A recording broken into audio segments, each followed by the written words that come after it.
Bonjour, bienvenue sur le plateau de Laurent Tchagba TV, votre émission dédiée spécialement à l'élection présidentielle ici à Makori. Aujourd'hui, nous avons l'honneur de recevoir un invité de taille. Il s'agit de M. Moussa Dogoni Kader, chef de cabinet de M. le ministre des Eaux et Forêts, également coordonnateur principal des activités de campagne ici à Makori. Monsieur Dogoni, bonjour. Bonjour, Madame la présentatrice. Merci d'avoir accepté notre invitation. C'est à moi de vous dire merci, Madame. Avec vous, ce matin, nous allons parler de comment bien voter. Mais avant, c'est votre premier passage sur le plateau de notre émission Laurent Tchagba TV. Quelles sont vos impressions? Alors, ma première impression, c'est d'abord des sentiments de remerciement adressés à Monsieur le ministre Laurent Tchagba, qui est directeur de campagne régionale au niveau de Makori, pour l'initiative qu'il a emmené à créer cette télévision. Et également, vous, Madame la SECOB de Monsieur le ministre, également qui avait agencé la mise en place de cette télévision aujourd'hui, qui fait les beaux jours de Makori au niveau de cette campagne. En tout cas, merci à vous et félicitations pour tout le travail que vous faites avec votre équipe. Merci à vous également. Alors, comme je l'ai dit, avec vous, nous allons parler de comment bien voter. Parce qu'à la veille de l'élection, je veux dire que nous sommes en campagne. Le 25, on doit se rendre dans les urnes pour choisir. Et c'est là que tout se passe. Et très souvent, on constate que les gens ne connaissent pas les différentes étapes. Quelles sont les étapes concrètes que chaque électeur doit suivre pour pouvoir bien voter le jour du scrutin? Alors, merci Madame Koné. La première étape d'abord, c'est le retrait de la carte d'électeur. Ça, c'est très important. On a fini la phase d'enrôlement, on a fini la phase du contentieux, on a fini la phase de l'affichage de la liste définitive et tout cela. Donc aujourd'hui, c'est le retrait des cartes d'électeurs. Donc il faut aller d'abord retirer sa carte d'électeur. Et c'est une nouvelle carte d'électeur, il faut le préciser. Il ne faut pas que les gens pensent que c'est les anciennes cartes là qu'on va utiliser. Non, on a fini déjà ce cycle-là. Donc, on rentre dans un nouveau cycle. Donc, il faut aller retirer sa carte d'électeur et l'avoir sur soi. Alors, ça, c'est la première étape. La deuxième étape, c'est de garder soigneusement cette carte d'électeur jusqu'à la veille des élections. La veille des élections, quand je parle de veille des élections, c'est la veille du jour du scrutin. Voilà. Donc, vous avez votre carte d'électeur et vous mettez à côté votre carte nationale d'identité. Le matin, vous vous levez, vous vous lavez proprement, vous vous habillez. Et cette fois-ci, l'habit que vous portez, ce n'est plus l'habit de campagne, parce que la campagne finit le vendredi à minuit. Donc, le lendemain, samedi, pour aller voter, vous portez un habit ordinaire. On ne doit pas avoir de bracelet sur vous à l'effigie de votre candidat. On ne doit pas avoir un tricot, une chemise sur vous à l'effigie de votre candidat. On ne doit pas avoir une casquette sur vous à l'effigie de votre candidat ou à l'effigie de votre parti politique. Rien du tout. Voilà, pas de chaussures à l'effigie de votre candidat, rien du tout. Vous vous habillez normalement comme si vous allez au travail. Donc c'est comme ça qu'il faut s'habiller. Et vous vous rendez, vous prenez votre carte d'électeur et la carte nationale d'identité, vous mettez ça sur vous et vous allez sur le lieu de vote. Pour identifier votre lieu de vote, également votre bureau de vote. Une fois c'est fait, alors vous vous mettez dans le rang, dans la file pour aller accomplir votre acte citoyen. Et étant dans le rang, ne faites pas des causeries de campagne, c'est-à-dire qu'il y a des causeries soit pour narguer vos camarades, les opposants, soit pour insulter quelqu'un. Non, vous êtes là, c'est un esprit citoyen que vous devez avoir ce jour-là. Donc vous devez être quelqu'un de bien, vous venez pour accomplir un acte, et c'est un acte citoyen, c'est un acte fort, parce que vous venez pour choisir le président de la République de Côte d'Ivoire pour 5 ans. D'accord. Voilà. Mais M. Dogoni, ce que vous venez de dire, c'est tellement important. Mais à votre niveau, au RHDP, ici à Makori, comment vous vous rassurez que la population est bien informée sur toutes ces étapes, tout ce que vous venez de nous dire tout à l'heure? Le RHDP est un très grand parti installé sur le territoire national. Le RHDP est très structuré. D'abord, au niveau de la haute direction du parti, nous avons une cellule d'appui technique qu'on appelle la CEGEL. Voilà, cette cellule-là qui est chargée de la coordination de tout ce qui est élection. Et cette cellule-là déjà fait de la formation auprès des militants. Donc, elle forme même les départementaux pour leur enseigner le processus électoral. Et à côté de cette cellule, nous avons aussi les enseignants. Comme je l'ai dit, c'est l'UERHDP qui est une structure très organisée. Donc, nous avons les enseignants qui, eux aussi également, font le travail de sensibilisation et le travail de formation également. Voilà. Et après cela, nous avons nos départementaux. Les départementaux qui sont les préfets au niveau de chaque département. Voilà. Donc, ils font également un travail incommensurable et avec les secrétaires de zone, avec les secrétaires de section, avec les présidents des comités de base et les responsables des structures spécialisées. Donc, tout ce kilo de personnes-là est mis en mission pour faire de la sensibilisation et de la formation auprès de nos populations. Et par la grâce de Dieu, je pense que l'information passe. Voilà. Dieu merci. Mais si on considère que l'information est passée, que tout le monde est informé, tout le monde se rend le jour du scrutin sur son lieu de vote. Et c'est maintenant dans l'isoloir qu'on constate beaucoup d'erreurs et très souvent ce qui annule le vote. Quelles sont les erreurs qu'on constate que les gens commettent très souvent dans l'isoloir le jour du vote? Alors, avant d'arriver d'abord sur les différentes erreurs, je voudrais dire que le jour du scrutin, il est important de se lever tôt et d'aller massivement remplir les différents lieux de vote. Il faut aller tôt pour accomplir ce acte important-là. Voilà. Donc, il ne faut pas attendre pour dire non, j'ai le temps. Il faut sortir tôt. Parce que c'est à travers ça qu'on essaie de jauger également, je veux dire, l'affluence et le taux de participation. Donc, c'est très important qu'il faille se lever pour aller pour être tôt. Alors, les erreurs, effectivement, il y en a beaucoup. Il y en a beaucoup. Par exemple, ici, vous voyez, j'ai en main un bulletin. C'est un spécimen. Hein. C'est ça. Voilà, c'est un spécimen. Donc, alors, très souvent, les erreurs que les gens commettent, lorsqu'ils sont dans l'isoloir, ils sont seuls. Donc, dans l'euphorie, il y en a qui signent. Ouais. Pour montrer qu'ils sont fans de Voilà. Il y en a qui dessinent des cœurs.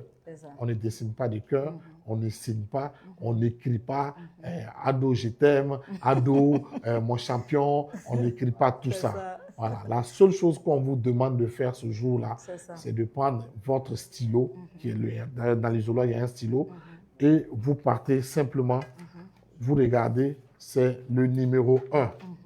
Hein, le premier candidat sur la liste, hein, de la gauche vers la droite, le premier candidat, vous cochez juste. C'est juste une croix que vous faites. On ne vous demande pas de faire autre chose que ça. Donc, c'est juste une croix, comme ça. Voilà. C'est juste une croix. On ne vous demande pas de faire autre chose que ça. C'est tout ce que vous avez à faire. Alors, si vous ne pouvez pas faire de croix, parce qu'on a des parents, par exemple, qui ne savent pas lire et écrire, donc vous mettez votre doigt dans l'encre qui est là-bas et vous mettez ici comme ça, simplement. C'est ça. Simplement ça, c'est tout. Voilà. Donc, lorsque vous avez fini, il y a aussi la manière de plier. Voilà, parce que ça fait partie des erreurs également. Parce que lorsque vous mettez l'encre, en pliant de cette manière, l'encre peut aller s'opposer sur un autre candidat. Et puis, ça peut invalider votre bulletin. Donc, on ne le plie pas de cette manière. On le plie de cette manière, hein, sur la longueur. Voilà, sur la largeur, j'allais dire. Voilà. Donc, on plie ça de cette manière. On plie comme ça. Même si l'encre doit salir, ça va rester toujours sur votre candidat. Il ne va pas aller sur un autre candidat. Donc, une fois que vous avez fini de plier de cette manière, vous repliez comme ça et vous sortez. Vous ne parlez pas à quelqu'un. Vous ne dites pas « Ah, je viens de voter à la Ouattara ». Non, vous partez, vous mettez dans l'urne et après cela, pour sécuriser votre vote, vous devez aller maintenant sur la table des agents de la CEI pour signer effectivement, pour dire que vous avez voté et votre carte, on doit mettre le cachet à voter. Une fois que vous faites ça, vous sortez, vous êtes un citoyen ivoirien complet. C'est ça. Voilà. Mais M. Dogoni, pour nos parents qui très souvent ne savent pas utiliser le stylo, qui mettent le doigt dans l'encre. S'il n'y a pas de chiffon pour nettoyer le doigt, parce que j'ai vu tout à l'heure que vous avez mis le doigt dans l'encre, vous connaissez, vous avez soulevé le doigt pour éviter de salir le bulletin. Mais nos parents qui n'ont pas toutes ces informations, quand ils mettent le doigt dans l'encre, ils finissent de la poser sur le bulletin. Quelles sont les dispositions à prendre pour ne pas que ce même doigt-là vienne annuler le bulletin? Alors, il est souhaitable d'avoir une petite pochette ou bien un mouchoir papier sur soi. C'est-à-dire qu'une fois que vous avez mis le doigt dans l'encre, machin, vous essuyez bien, le doigt devient sec, et c'est à partir de là maintenant que vous pliez.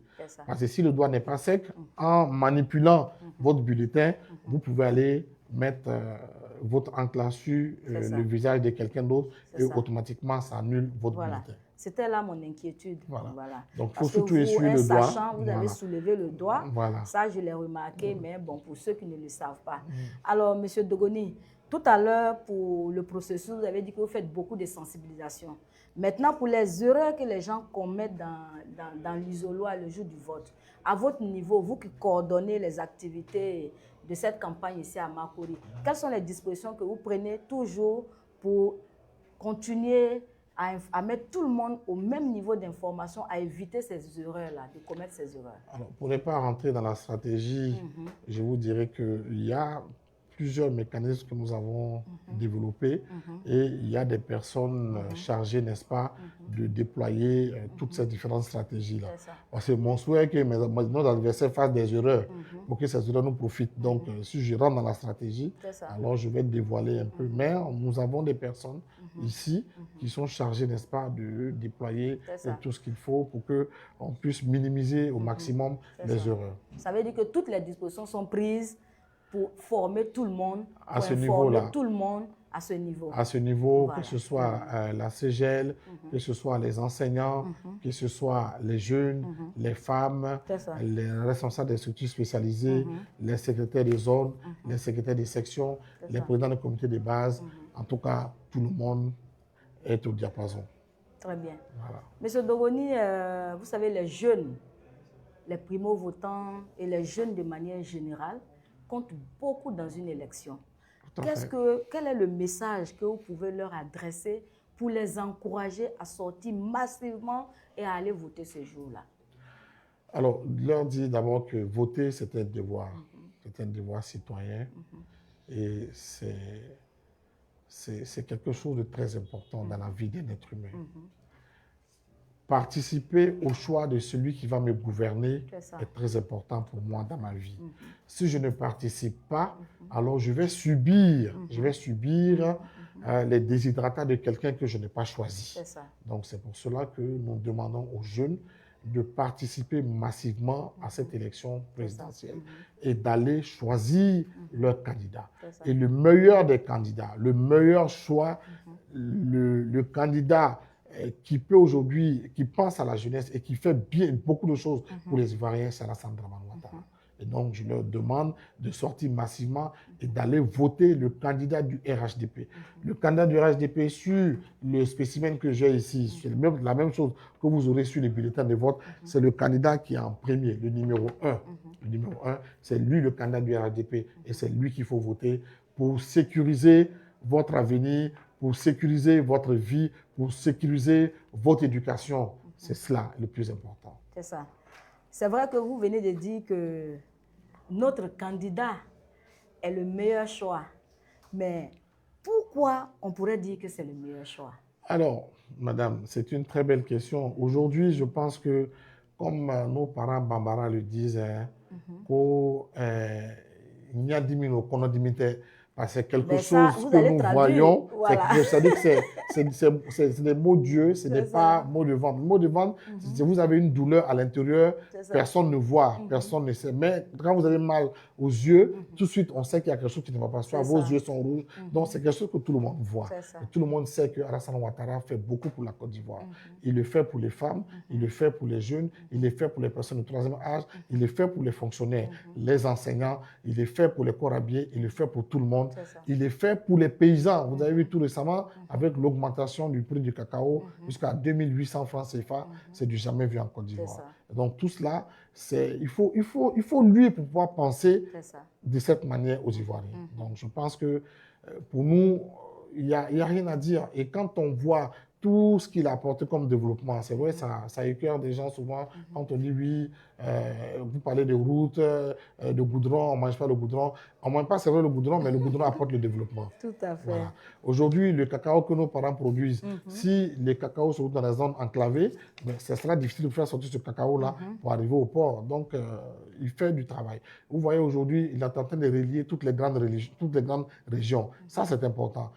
Aujourd'hui, au niveau de l'Abidjan, la circulation est complètement décongestionnée. Et donc, vraiment, le travail s'est fait et tout le monde est heureux. C'est vrai, on peut être opposant, on peut être opposé à ce qu'il fait, mais on reconnaît quand même qu'il est en train de faire quelque chose. Parce qu'il y a un grand chef de file même qui a reconnu que oui, on reconnaît que tu as fait beaucoup, mais il faut partir.